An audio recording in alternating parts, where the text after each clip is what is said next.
I'm going to jump right in. I've got a lot to cover. What I want to talk about, I am going to talk about AI, but I want everybody to get something out of this, whether you're in the AI market vertical or not. So I have made this applicable to pretty much any vertical that has anything to do with technology. So hopefully there's something in this for all of you. But there will be AI themes that flow through this, since that's really impacting all the market verticals we see out there, no matter what business you're in. First, let me start off with the definition of sovereignty. Sovereignty is one of these overused words. It means a lot of different things to a lot of different people, so let's level set. First, it's a technology capability that a nation like Cyprus, UAE, India, France, you can control it and own it, right? So for example, you can't own and control CUDA. Now there's nothing wrong with NVIDIA and CUDA. There's nothing wrong with a lot of other proprietary technologies, x86 processors. You can make a lot of money getting into that ecosystem like HP did with PCs, with Intel and Microsoft, which we'll talk about in a little bit. But you will not have sovereign technology. You will not own and control your future. You cannot independently operate it, and it's very important that you can independently operate the technology that you've invested in if you want sovereign control in your country. You need to be able to secure and isolate it from third parties. What this means for today? No tariffs, no import-export restrictions. Anybody enjoy tariffs? You guys are happy about tariffs? No, nobody's happy about tariffs, right? So if you own and control the technology inside your country, you have a seat at the table to avoid those kind of economic barriers. Maintain without external help, right? If you need to upgrade, maintain, or fix the technology, you do not want to be beholden to somebody that's not within your borders and under your control. Set an ROI with highly inelastic characteristics and profiles. What you'll see is if you do have sovereign technology, price is almost independent of demand. That's a good thing for business. If you're a buyer, you probably don't like it, but if you're a seller, it's a beautiful thing. And then autonomously control innovation and differentiation. Vitally important. If you're gonna be in control now of the technology and you want to maintain that control in the future, you have to be able to innovate and derive that technology for the future. Hard to do, again, with an example like CUDA where the code is encrypted and you don't have access to it and that sort of thing. But what Tenstorrent is doing, open platforms, think Linux to Windows or Android to Apple iOS. We bring the technology in country, we help you develop it in country, staff and hire local people, develop AI solutions in areas of expertise that matter for you in a sovereign way. And that'll allow you to maintain quid pro quo with dependencies in countries you enable. The United States of America doesn't own the entire tech supply chain. It shouldn't be a shock to anybody. A big example of that is we do not any longer have the pole position in semiconductor manufacturing. That's TSMC in Taiwan and Samsung in Korea. But how do we keep that tech ecosystem working to our best interests? Well, if they don't deal with us, they don't get CAD tools. If they don't deal with us, they don't get AI technology. They don't get equipment. So we have a seat at the table by virtue of having sovereign control points that I'll talk about in a bit in this industry. All right, just to show value of sovereignty, I think I checked these market caps as of a couple days ago. Anybody would like to have these market caps today. Like Sony had all the technology to beat Apple 20 years ago, 30 years ago. They had everything and more to make great electronic experiences happen in our car, our homes, the office. And they're worth maybe $200 billion today, and Apple is up at $4.5 trillion today. So there's a big difference with having sovereign technology and owning it. You'll see why I put these 8 countries up here. These are the countries that have a global seat at the table. You'll see why in a second. And you can see the market caps, GDP per capita, GDP rank. Now, I have to be careful, it's a multicultural audience. Does everybody know what came first, the chicken or the egg? Does that saying make sense to everybody in the room? So did these countries become great because they created Silicon Valley and sovereign technology, or because the Netherlands developed ASML, dominating the Japanese and the Americans in semiconductor lithography? Maybe. So were they powerful and then created sovereignty, or did sovereignty create their power? You can debate it, but they go hand in hand. All right, next. It's not just about the market cap, it's about the constant maintenance of the business going forward. For 30 years, Intel and Microsoft posted on average 28 to 37% operating income, quarter after quarter after quarter. All the other people in that ecosystem that were dependent on the x86 processor and the Windows operating system in the PC business paid this tax to these two companies. Why? They owned and controlled the technology that mattered in that business and monetized it in very efficient business models, and they had sovereign monopoly level control over this technology. All the others, contract manufacturers, HP, Quanta, they were making 5% operating income off of this business at best. And they maintained this over a period of time. They prevented competitors from entering the business with high barriers to entry, which is what this shows. So having a sovereign seat at the table in the global ecosystem is something any country that is serious about dominating in the tech business must be thinking about at the university level, the government level, the private industry level, the capital, banking, and access to monetary funds level. That must come together, and it must be used to generate some sovereign technology that you can get your seat at the table on the global stage. All right, how to select sovereign tech. This is how it's been done in the United States and other places. Elon Musk and others think this way to a large extent. Simplified, but this is how it goes. First, look at the markets you care about. Antonis, 2 panels ago, was up here talking about what he thinks Cyprus, for an example, could be dominant in would be longevity and healthcare. It could also be maritime technology, which Cyprus, I understand, has got a really strong position in. Okay, if that's your area, understand with honesty and accuracy what's the technology globally in that business that matters to people. And then be honest and accurate about what are your core competencies. Antonis said this as well. What are you good at? Where are your strengths? Are you a country that has a lot of natural resources? Do you have a lot of educated talent, right? Do you have access to great universities? Are you more healthcare focused or are you more manufacturing focused? Every country is different. You must answer that. You must answer that honestly and accurately. And then focus on the technology that matters in the market with the capabilities you have to go out and create business models and monetize that technology to capture disproportionate TAM at higher margins than all the competition and all the other people in the ecosystem, like I just showed you for Microsoft and for Intel. They did it for 30 years. Do you think the United States of America benefited from that? Yeah, we did, right? And I think other countries need to be thinking this way too. And then you have to iterate this properly. I'll use examples. I'm not going to use abstractions when I talk because it's hard to follow and hard to understand. I will tell you right now, the German automobile industry is struggling. It bothers me because I own 3 BMW M3 convertibles that I drove around Texas. I love those cars. I don't want to see these companies post the first losses that they've had in 20 years and suffer at BYD and other macroeconomic expenses that are happening right now. What did they do? They didn't run this algorithm properly. They didn't invest. They didn't stay focused. They didn't realize that the automobile just became a very large 1 to 2 ton laptop running batteries and computers where the way to monetize the car was data is the new oil, not bring it into the service center every 6 months when it breaks down to monetize the platform, right? The world changed, they didn't change with it, and now they're starting to suffer. So you have to get this right, not now, but in the future. And here's another thing. I have a slide I couldn't fit in here.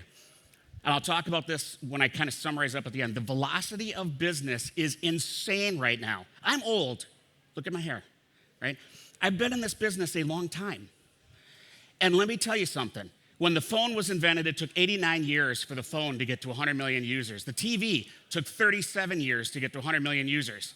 Skype took 4 years to get to 100 million users.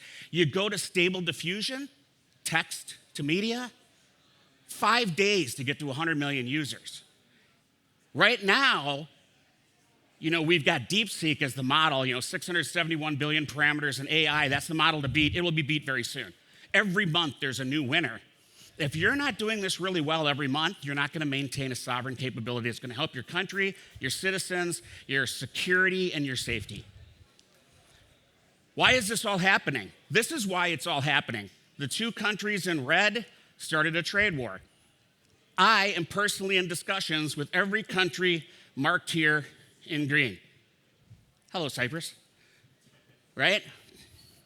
They're all saying, I have a saying, I hope this is appropriate to say it. I hope I don't offend anybody, but I have a Navy SEAL friend who says, never get between two elephants, whether they're in love or fighting. I think that's very wise. So they're all saying, I don't want to get between these two guys. I don't want to have to lose because I picked a side or I said something wrong on the international stage. They want some sovereign technology so they have a seat at the table, so they're treated fairly amongst their peers. All right, well, let's talk about how you do this. Now, I showed this to a couple of banker friends of mine, and they say, oh, this is way too hyper-technical. But I just want to know, I have faith in you. We're going to get through this together. It's going to be great. So a couple of acronyms, we'll cover it. So information technology, computer-aided design. If you are going to be in the tech business, let's understand the development and the supply chain from start to finish.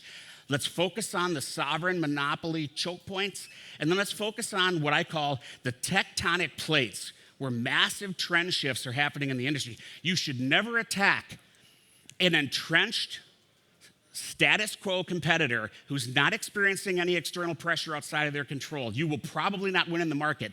But because of the advent of some technology, don't have a chance to talk about it here, chiplet technology, AI technology, there's a lot of strain and uncertainty that has been injected into the system. When that happens, I call it tectonic plates in the ecosystem. They form and there's earthquakes.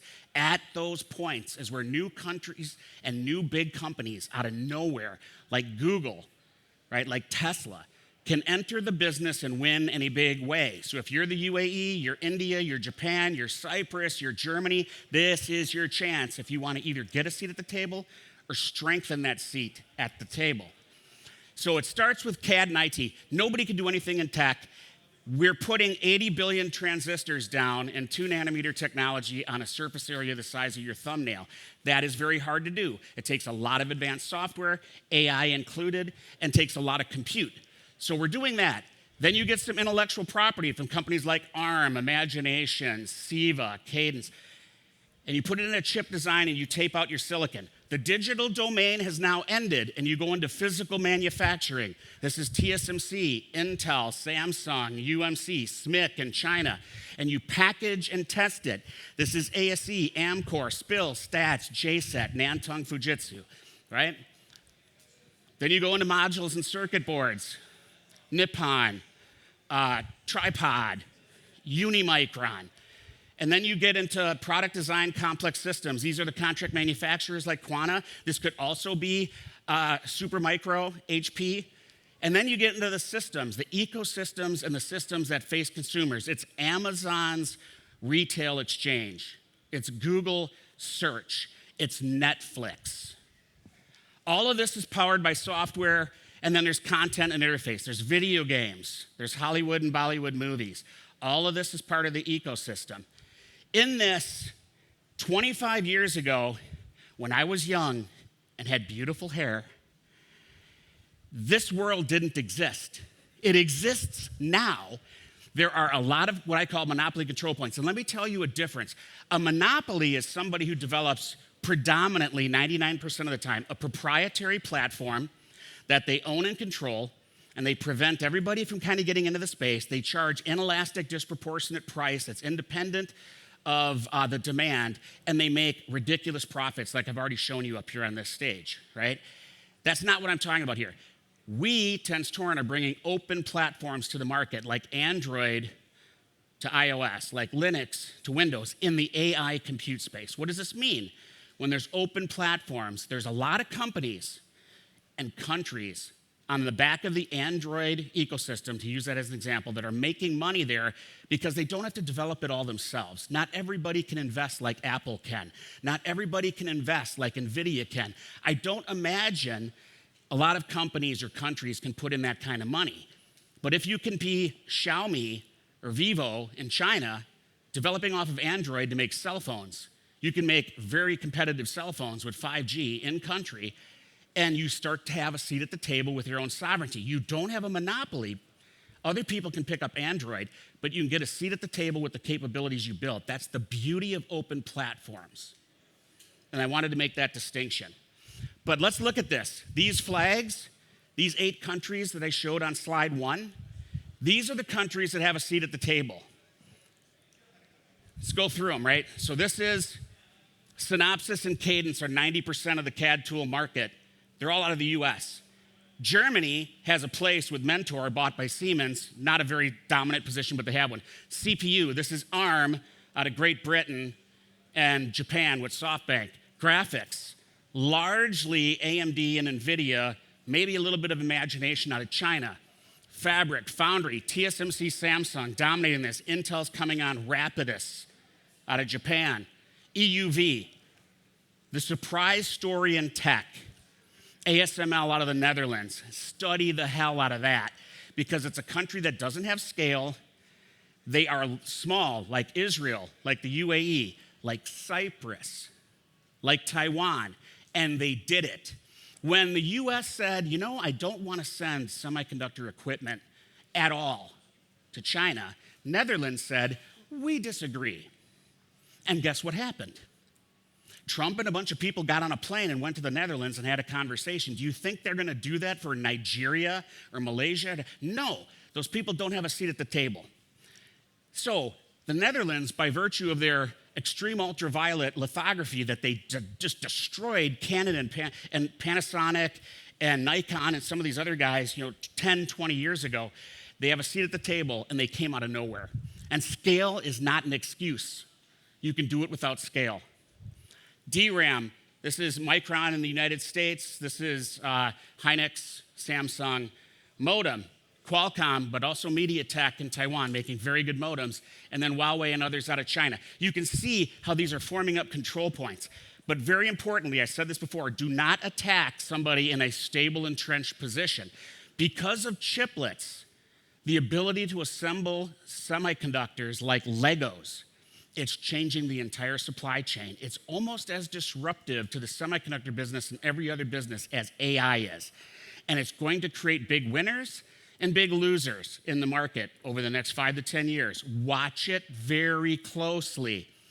And where you can, remember that triangle slide I showed? 1, what's the technology? 2, how do you fit with your core competencies and then monetize it and keep doing that well? If you do that in these areas of tectonic disruption, you'll do very well in the market. Here, the IP guys and the chip, oh man. It's okay. You're good. Keep going. It's amazing. I'm not drunk. All right. You can see this in the lawsuit between ARM and Qualcomm. There's a fight happening between the guys who make silicon and the guys who make IP. What does that mean for countries that can get in there while everybody's distracted and the playing field has been leveled because the business model is changing and there are no incumbent benefits right now? This one, foundry and package. Chiplets are taking packaging into a very high CapEx environment. Guys like ASC that aren't used to spending money and are used to making money off a 20% gross margin are going to get crushed potentially by people like TSMC that are used to 60% gross margin and higher profits, and they can put in $200 billion into investment into this market annually. This is going to be a huge battle, and there's going to be winners and losers. Malaysia is caught up in this in a very big way. Then you've got people saying, did you guys know, are you guys familiar with Walmart? Sorry about my multicultural ignorance, right? But Walmart, very big retail company, I didn't know they had CTOs. They've got CTOs, right? And Walmart said, we hate the solutions that companies like Texas Instruments and Intel give us. It doesn't suit our needs. We'd really like to see something different from these guys to track our inventory across the planet with RF tags and everything else. They said with chiplets and with available open source software, we can develop these solutions ourselves, and we can jump over the guys like IBM, HP, go down into these areas where people are making service companies right now that are coming out of nowhere and being very successful. Semi5 is an example, IPO'd in Korea in December, right? And they're gonna go make the technology themselves, and they're gonna bypass part of the supply chain. Take the middleman out so you're putting more money in your pocket. So let's watch this. These are places where you can win as a new country entering the technology business. Let's talk about, so this is my last slide, and I'm gonna go really quick because I'm out of time. What do you need to do to win? And Antonis talked about it quite a bit. That was a very wise conversation he had 2 panels ago. I hope all of you listened to him and listened well. Scale, I already talked about this. It certainly helps to be big and have, like the United States, 340 million consumers that can buy your product. Most middle-class families are higher. That's a benefit. But look to Israel, look to Singapore, look to Taiwan, look to even Vietnam now. All these countries are tier 2 going to tier 1 on that list of 8 companies I showed, because scale is no longer an impediment if you play your cards right, like I talked about in this presentation. Education, you guys have great universities here. Capitalize on that. Canada has one of the most educated populations on the planet. They need to leverage that better, and they need to make sure they're retaining these people and they're not going to Silicon Valley to make more money. That's Canada's problem. They got to solve this problem, and that's why the green dot on that, I'm talking with Canada about fixing this problem. Velocity, I talked to you about velocity of business. It changes monthly. Can't sleep, can't rest on your laurels, got to go. Capital, this is where India makes a mistake. They are not investing for success, and they don't have staying power when it comes to investment. I learned an important lesson when AMD spun out Global Foundries and Mubadala invested in the 2008 crash. And I thought, like an American, wow, they're gonna have a couple bad quarters and they're gonna bail. They didn't bail, they put in 20, 30, 40 billion more dollars. And now look at where AMD stock is. AMD stock was $1.80. Their market cap with $5 trillion in debt, their enterprise value was like $6 billion. They now are approaching $700 billion. Mubadala put that in their pocket. Then they also IPO'd Global Foundries. It took them 20 years. This is not a game for the faint at heart. So you got to be careful what industries you get in. Rapidus, Japan, they're building a fab. They're going to put 70 billion in, and that's just a start. So is that what Cypress is going to do? Maybe not. But there's a lot of stuff you can do with a couple of computers and software guys in the garage in the AI space. Let me tell you why. Let me give you a real quick example. I'm sorry, it says time's up, and it says I'm going to be shot in 5 seconds. Is that true? Am I going to be shot? It's not Texas. I don't have to worry about guns here. All right. Can I just take a few more moments? All right. I'll pick an example, pharmaceutical industry. They spend $300 billion a year on research. Most of it gets flushed right down the toilet because the drug doesn't work in FDA trials in the United States or wherever. They have $1.8 trillion in sales a year. They got a market cap of $10 trillion. We are now getting to the point with the Nobel Prize won by the Google engineers in 2024 with protein folding and drug discovery, where computer models can predict and find the cure for cancer, the cure for Alzheimer's. Here's the molecule, here's how it's built, go build it, and you can cure cancer. Just give every 3-month-old kid these shots and cancer's gone. Now, that's not around the corner, but it may happen in the next 5 or 10 years. Totally plausible. What happens if Cyprus is the country that invests in that, like Antonis said just an hour ago on this stage, puts in $500 million in compute, builds the model to find the cure for cancer.